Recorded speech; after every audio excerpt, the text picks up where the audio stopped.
کبھی پہاڑ کبھی آسماں ہلاتے ہوئے، کٹی ہے عمر میری راستہ بناتے ہوئے، یہ اور بات ہے کہ پھر بھی اٹھائے پھرتا ہوں میں، ٹوٹ پھوٹ گیا زندگی اٹھاتے ہوئے۔ باجی، او باجی، پیٹو دروازے سے ہی شور مچاتا آ رہا تھا۔ یہی ہوں بھئی۔ کیا ہو گیا؟ وہ گونگی بوا کا بستر جھاڑنے کے بعد چادر بچھا کر انہیں سہارے سے چارپائی پر بٹھا کر مڑی۔ پیرو کو اس نے یاسین ورائٹی سینٹر پر ایک دو تصویریں دے کر بھیجا تھا۔ واپس آیا تو رقم کے لفافے کے ساتھ اس کے ہاتھ میں ایک ڈائجسٹ سائز کا میگزین بھی تھا۔ وہ جو مالک نہیں ہے دکان کا، اس نے دیا ہے، کہہ رہا تھا ارشین بی بی کو دے دینا، اس کے اندر ایک رکا بھی ہے، آپ پڑھ لو۔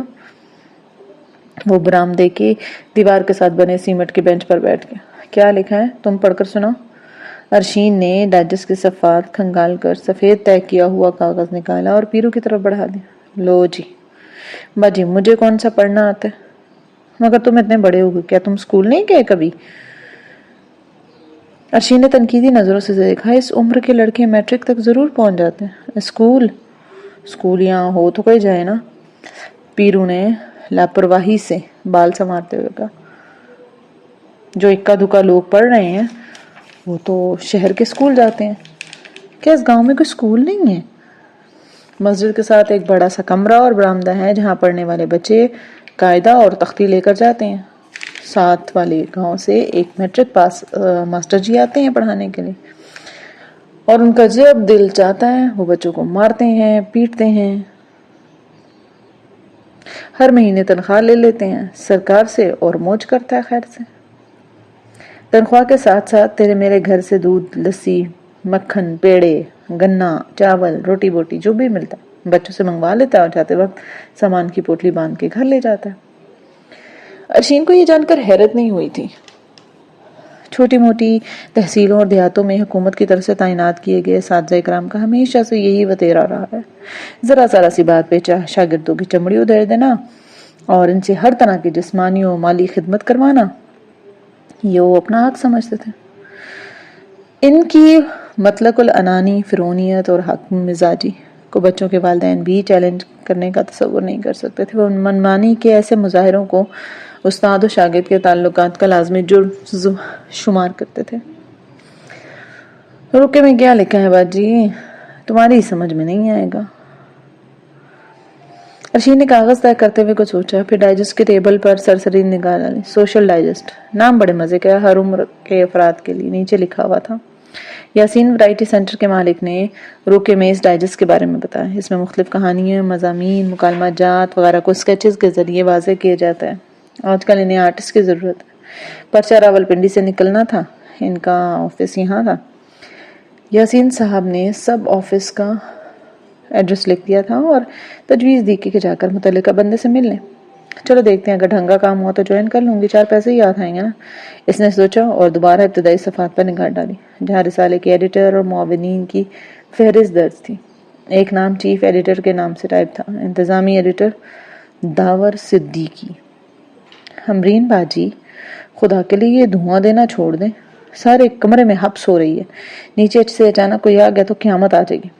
شاہین بری طرح سے پھٹ پڑی تھی، بڑی دیر سے اسے انجن بنی چھکا چھک دھواں نکالتے دیکھ رہی تھی۔ اس کا جی چاہ رہا تھا کہ اس وقت وہ ابا جی کو بلا کے لائے تاکہ وہ اپنی آنکھوں سے پلی پلائی جوان بیٹی کو بربادی اور تباہی کا منظر دیکھ سکے، مگر چونکہ وہ فطرتاً بزدل و کمزور سی لڑکی تھی، سو اس میں اتنی ہمت نہیں تھی کہ وہ جا کے باپ کو خبر دیتی اور پھر یہ بھی دیکھتی کہ گھر جو ہے وہ میدان حشر بن گیا۔ وہ طوفانی جھکڑ چلتے کہ خدا کی امان، گھبراتی کیوں میری نانی چڑیا؟ لو مسل دی سگریٹ ہم نے تمہاری خاطر۔ اوفو، میرے ساتھ ایسے عجیب انداز میں بات مت کیا کریں۔ امرین کے لب و لہجے میں سارے رنگ لیلا کے اتر آئے تھے۔ اس نے بی اے فائنل کے پیپرز دینے کے بعد لیلا ٹیکنیکل انسٹیٹیوٹ باقاعدہ طور پر جوائن کر لیا تھا اور اب اسے جوائن کیے ہوئے 1 ماہ ہو گیا تھا۔ گھر والوں سے اجازت لینا بھی کوئی ایک مرحلہ تھا، مگر طے ہو ہی گیا۔ لڑکیوں کا انسٹیٹیوٹ ہے بی بی جی، یہاں کوکنگ، سلائی کڑھائی، کپڑوں کی ڈیزائننگ، کمپیوٹر وغیرہ کی کلاسز ہوتی ہیں۔ ہنر سیکھنا تو کوئی بات نہیں ہے نا، اور سب سے بڑی بات کہ سکھانے والی بھی عورت ہے، گاڑی دروازے سے لے گی اور واپسی پر چھوڑا بھی کرے گی، ٹائمنگ بھی دن کے ہیں۔ گھر میں بیکار بیٹھنے سے بہتر ہے کہ کچھ سیکھ لوں۔ ایسا ہی ہے نا بی بی جان؟ اور انسٹیٹیوٹ کالج کے بالکل باہر ہے، تو جگہ بھی دیکھی بھالی ہے۔ اس کی دلیل میں خاصا وزن تھا، پھر کام بھی زنانہ تھا، یعنی امور خاندانی سے متعلق۔ رد و قد کے بعد بھی بیوی جان نے رضامندی دے دی اور کسی طرح بابا جان سے بھی اجازت دلوا دی۔ یوں بھی ساتھ کے معاملے میں امرین کے ساتھ شادی کے دنوں میں جو زیادتی ہوئی، اس نے قدرتی طور پر بی بی جان اور بابا جان کے دل میں نرم گوشہ پیدا کر لیا تھا۔ اس کے لیے انہیں اس کے ساتھ احساس ہونے والے احسانے کا احساس تھا۔ شاید بطور تلافی سے یہ آسانی فراہم کی گئی تھی۔ اب وہ ایک ماہ سے باقاعدہ جا رہی تھی۔ 10 ساڑھے 10 لیلا شاہ کی گاڑی آ جاتی تھی اور سپہر 3-4 بجے تک سے واپس چھوڑ دیتی تھی۔ شاہین کے میٹرک کے امتحان ہونے والے تھے اور بری طرح سے وہ پڑھائی میں کرتے، تاہم امرین سگریٹ نوشی، شراب کی غلیظ لت کے ہاتھوں بری طرح سے تنگ تھی۔ شروع میں تو وہ یہی بہتر سمجھتی تھی کہ بوتل میں کسی قسم کا شربت یا ٹونک موجود ہے، مگر اب مشروب کی نوعیت سمجھنا دشوار نہیں تھا۔ وہ دل ہی دل میں بہن کی تباہ کن روش پر ہولتی رہتی تھی۔ اسے امرین کے رجحانات سے بہت گھن آتی تھی، مگر وہ اسے روکنے پر قادر نہیں تھی۔ امرین کی خوش قسمتی تھی کہ ماں باپ اولاد کے معاملات سے حد درجہ لاپرواہ بلکہ بے حس رہنے کے عادی تھے۔ اولاد کے خوشی، غم، دکھ، پریشانی یا خوشگوار لمحات کی انہیں نہ صرف خبر ہوتی بلکہ وہ جاننے کی کوشش بھی نہیں کرتے تھے، اور نہ انہیں کسی قسم کی خواہش تھی۔ وہ زندگی کو اپنے اصولوں کے تحت مخصوص روٹین کے مطابق بسر کرنے کے قائل تھے۔ خصوصاً بابا جان کو تو آل اوکے کا سگنل درکار ہوتا تھا۔ ہر شے طے شدہ معمول کے مطابق سیٹ رہے، اپنی جگہ پر قائم رہے، اور ہر ایک کو ایک ترتیب سے ایک ہی طریقے سے کام سرانجام ہوتے ہوئے دیکھنے کی عادت تھی، اور بس۔ شاہین، یار ذرا میرا مرون اور آف وائٹ کنٹراسٹ والا سوٹ تو استعمال کر دو، مجھے انسٹیٹیوٹ جانا ہے۔ سگریٹ پی کر کلی اور ہاتھ منہ دھونے کے بعد امرین باتھ روم سے نکلی اور نرم و خشک مزاجی سے شاہین کو کہا، جو اس وقت اپنے جرنل پر جھوکی مینڈک کے نظام انہضام کی ڈائیگرام بنا رہی تھی، باجی میں بہت مصروف ہوں، پلیز خود ہی کر لیں۔ گاڑی آنے والی ہے نا، اٹھ جاؤ نا پلیز۔ اور یہ سن کر ناچار شاہین کو اٹھنا پڑا۔ وہ وارڈروب سے کپڑے نکالنے لگی۔ اس کی فطرت میں صلح جوئی اور مصلحت پسندی کا عنصر ضرورت سے زیادہ تھا۔ خواہش کے باوجود بھی نہ نہیں کر پائی۔ تیار ہو کر وہ گاڑی کے ہارن بجنے پر باہر نکل گئی۔ لیلا منزل میں حسب معمول چہل پہل چل رہی تھی۔ انسٹیٹیوٹ والے حصے میں کلاسز ہو رہی تھی۔ وہ دائیں ہاتھ کے مرکزی حصے میں بے دھڑک چلی جاتی تھی۔ دوسری منزل پر بنے اسٹوڈیو کا رخ کرتے ہوئے اس نے آج کے کاموں کے فہرست درمیان ذہن میں ترتیب دی۔ اب وہ آہستہ آہستہ اپنی ڈیوٹی سمجھتی جا رہی تھی۔ تارا اس سلسلے میں اس کی بھرپور معاونت کرتی تھی۔ کاموں میں سر فہرست دن بھر آنے والی کالز اٹینڈ کرنا۔ لیلا شاہ چونکہ بہت مصروف خاتون تھیں اور اس کے کام کی بہت مانگ تھی۔ سارا دن اسے مختلف رسالوں، اخباروں، ایڈورٹائزمنٹ والی ایجنسیز کی طرف سے فون آتے، جنہیں وہ تارا کے سکھائے گئے انداز کے مطابق ڈیل کرتی۔ ماڈل گرلز بھی آتی جاتی رہتی، جبکہ لیلا آؤٹ آف اسٹیشن فوٹوگرافی کے لیے نکلتی تھی تو امرین کیمرے، لائٹس، ریفلیکٹرز اور دیگر چیزیں سنبھالنے کے لیے اس کا ساتھ جاتی تھی۔ لیلا کو ہر دوسرے دن مختلف فیشن شوز، 5 اسٹار ہوٹلز کی رنگا رنگ تقریبات کے دعوے نامے میں موصول ہوتے، جہاں وہ مناسب سمجھتی تو شرکت کرتی اور اس کو بھی کہتی، لیکن وہ اس کے ساتھ جانے کو تیار نہیں ہوتی۔ وہ خود کو لیلا منزل کے اسٹوڈیو اور ڈارک روم تک محدود رکھنا چاہتی تھی۔ لیلا نے ڈارک روم میں ہی کلر پرنٹس کے لیے چھوٹا سا پلانٹ بنا رکھا تھا۔ یہ کمپیوٹرائز مشین تھی اور کئی بار امرین بھی لیلا کے ساتھ اس عجیب و غریب مشین کے ڈرائر سے رنگ برنگی تہلکہ خیز تصویریں نکلتے دیکھ چکی تھی۔ ایسی ویسی ٹرانسپیرنسیز دیکھ کر شروع میں اس کے قدموں تلے سے زمین سرکنے لگتی، مگر اب اسے عادت ہو چکی تھی۔ لیلا شاہ کی شخصیت، انداز اور طرز کلام میں کچھ ایسا جادو تھا کہ امرین اس پر کھلنے لگی۔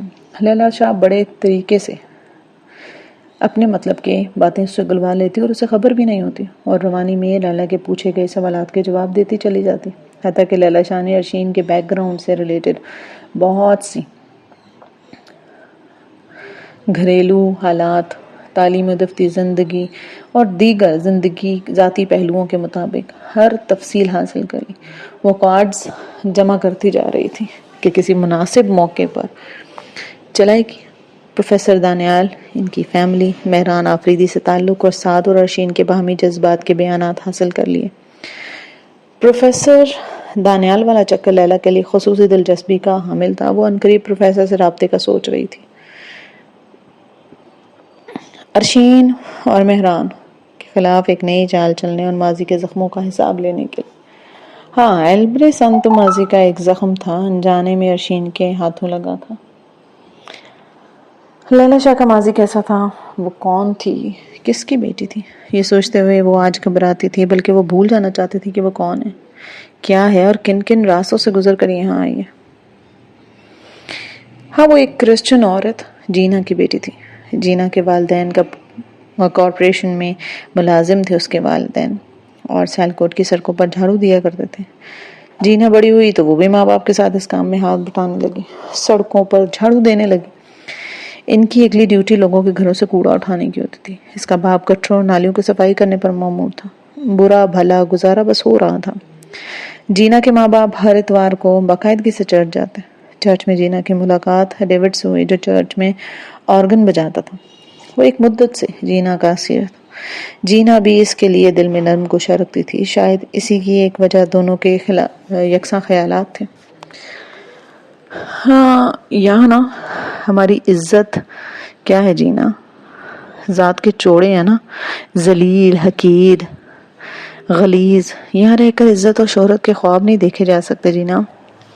ڈیوڈ میوزک ڈائریکٹر بننا چاہتا تھا اور شہرت کی بلندیوں کو حاصل کرنا چاہتا تھا۔ انہی دنوں اس کی ملاقات لاہور کے کسی چھوٹے موٹے پروڈیوسر سے ہوئی۔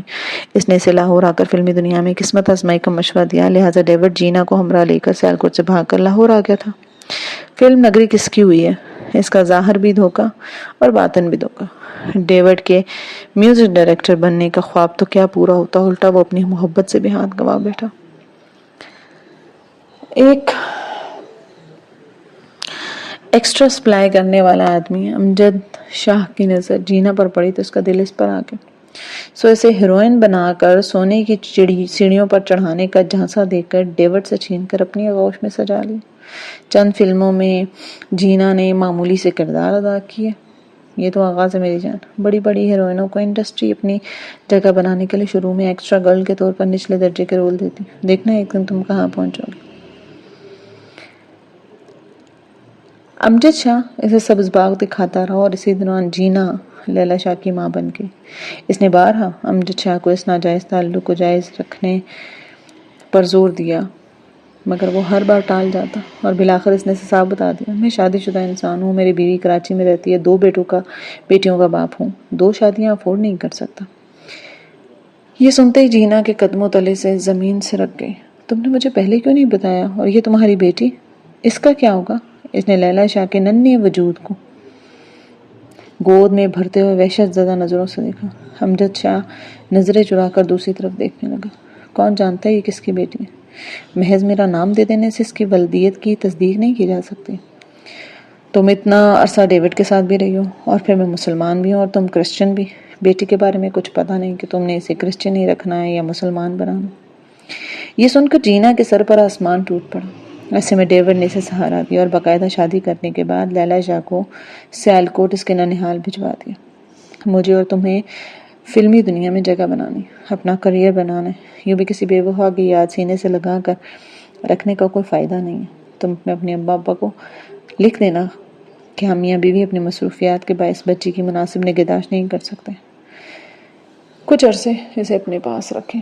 اور یوں جینا نے اپنی بیٹی لیلا شاہ کو اپنے کرسچن نانا نانی کے پاس بھیج دیا اور بستی کے دوسرے چوڑوں کی غلاظت میں پلنے لگی۔ وہ ذرا سیانی ہوئی تو ایک مشنری اسکول میں داخلہ دلوا دیا، جہاں وظیفے کے نام پر خیرات لے کر وہ پڑھنے لگی تھی۔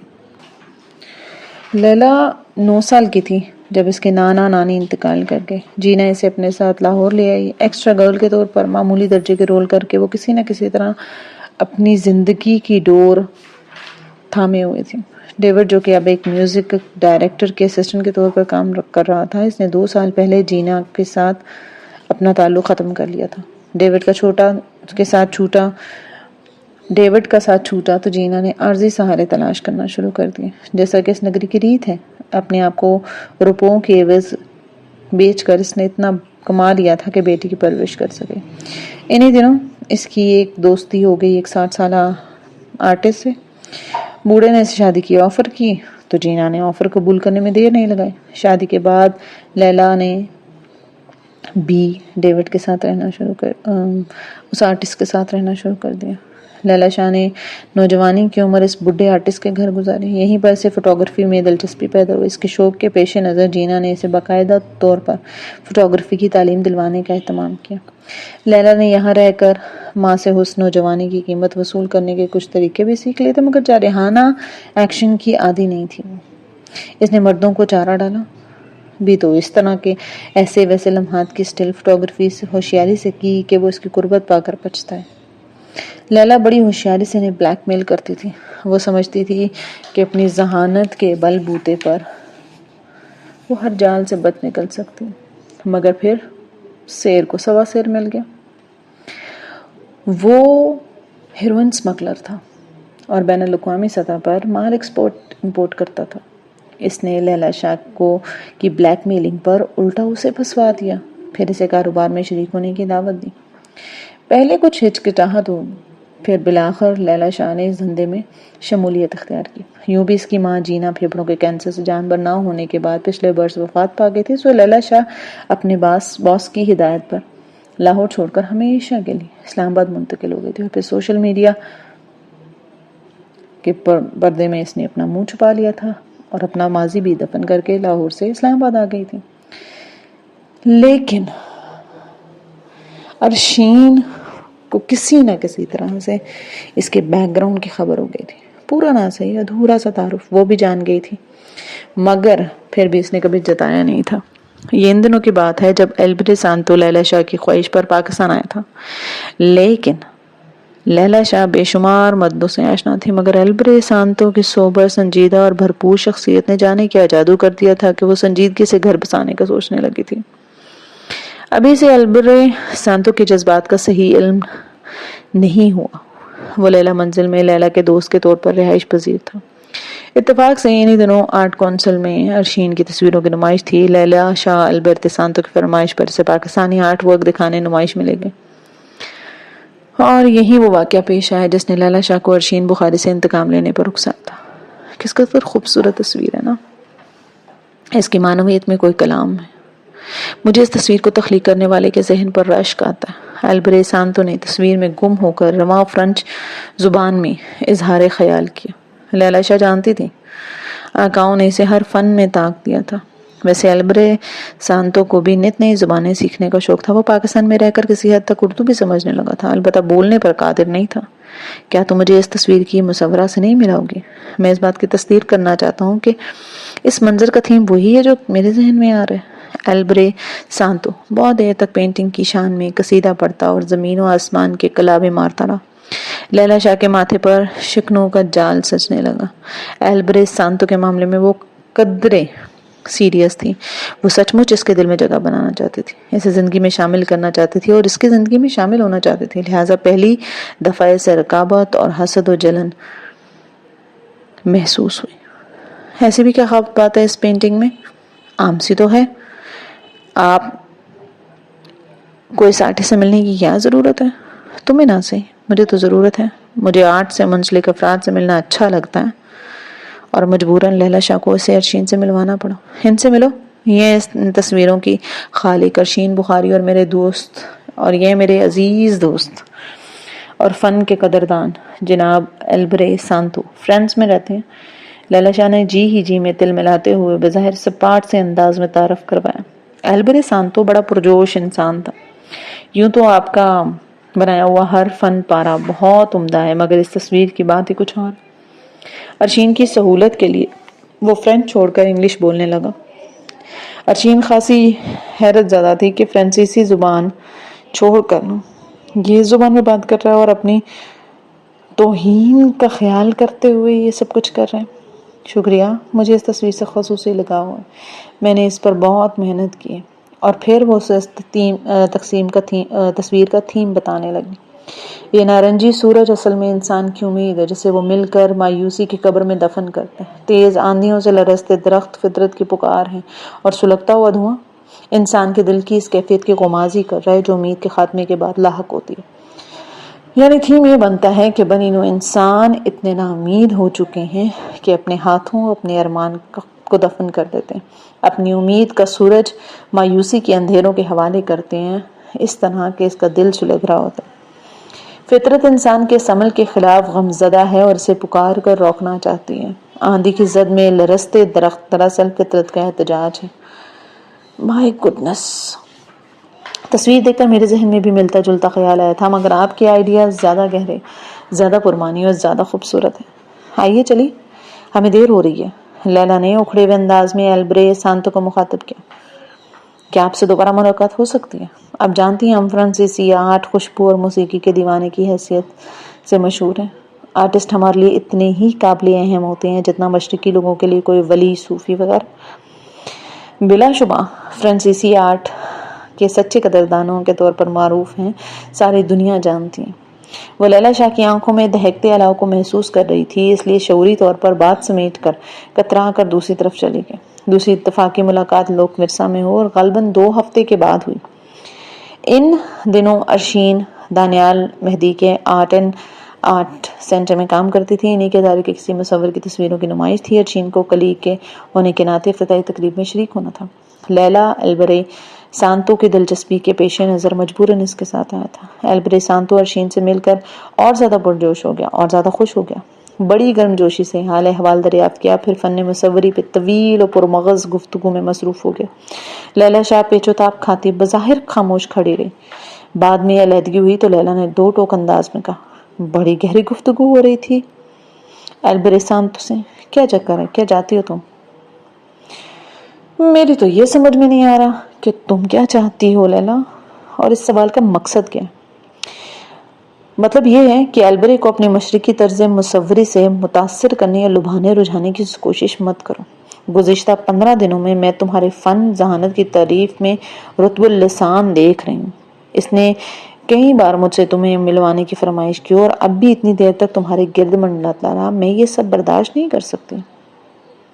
تمہارے فن کی طرح نا تمہاری سوچ بھی گھٹیا ہے، تمہاری سوچ بھی بے حجاب ہے اور بدلحاظ ہے۔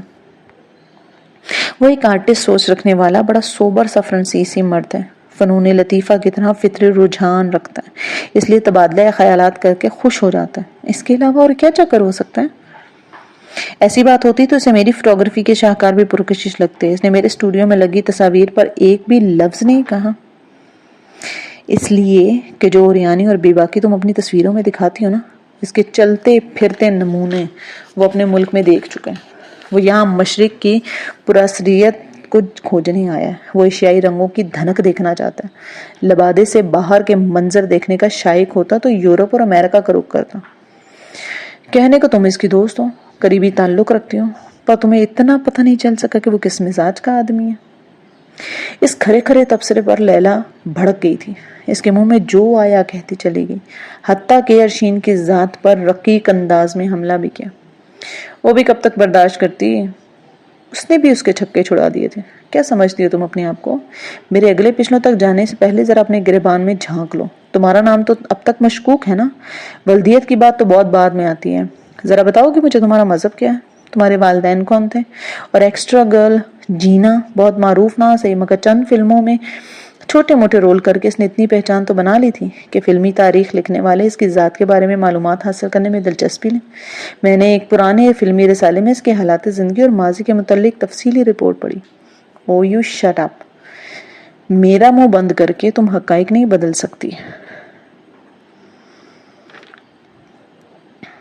اور یہیں سے لیلا شاہ کی زندگی میں تکلیف دہ موڑ آیا۔ دونوں ایک دوسرے کے لڑنے جھگڑنے میں ارد گرد سے بے خبر ہوں گے، انہیں پتہ ہی نہیں چلا، اور کچھ فاصلے پر کھڑا ایلبرے سانتو ایک ایک بات سے آگاہ ہو گیا۔ وہ اردو بول نہیں سکتا تھا مگر وہ اردو سمجھ سکتا تھا۔ اس وقت اس نے کچھ نہیں کہا، نہ لیلا شاہ کو کچھ کہا۔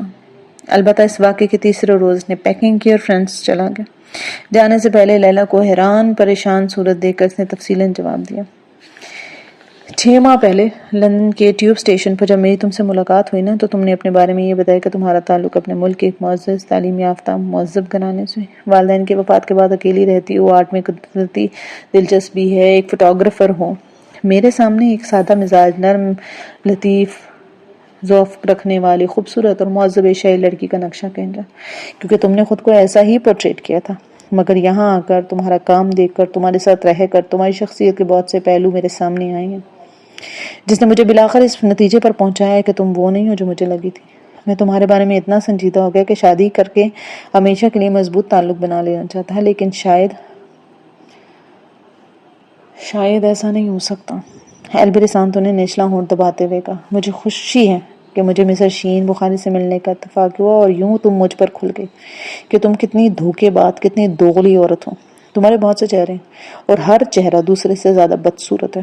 اگر تم صاف صاف اپنے ماضی کے متعلق بتا دیتی نا تو شاید مجھے اتنی تکلیف نہ ہوتی، مگر تم نے مجھ سے جھوٹ بولا اور بولتی ہی چلی گئی۔ ارشین بخاری، او گاڈ ایلبرے، وہ ایک مکار لڑکی ہے، وہ سب بکواس تھی، اس میں کوئی سچائی نہیں تھی، مجھ پہ یقین کرو۔ لیلا، اتنی اچھی لڑکی، اتنی نفیس لڑکی جھوٹ نہیں بول سکتی، اور اگر بالفرض ایسا ہے بھی تو بھی میں تم سے شادی کرنے کے لیے تیار نہیں ہوں۔ میں نے اتنے دن تمہارے ساتھ رہ کر خود کو بور اور ناخوش محسوس کیا۔ ہمارے مزاج، ہماری سوچ بہت مختلف ہے، ہم ایک دوسرے کے لیے موزوں نہیں ہیں۔ Good bye.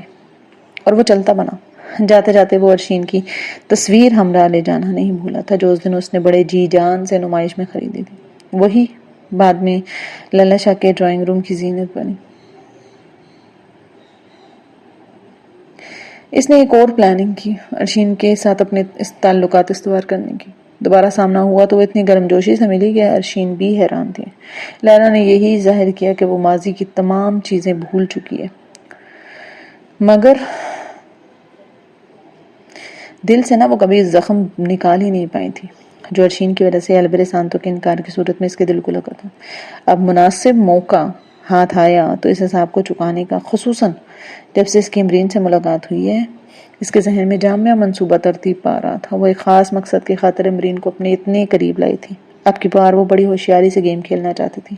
امرین سے حاصل کردہ معلومات نے اس کے کام کو اور بھی سہل کر دیا تھا۔ اب وہ اپنے مذموم ارادوں کی تکمیل کے لیے پروفیسر دانیال کی ذات کو بآسانی طور پر استعمال کر سکتی تھی۔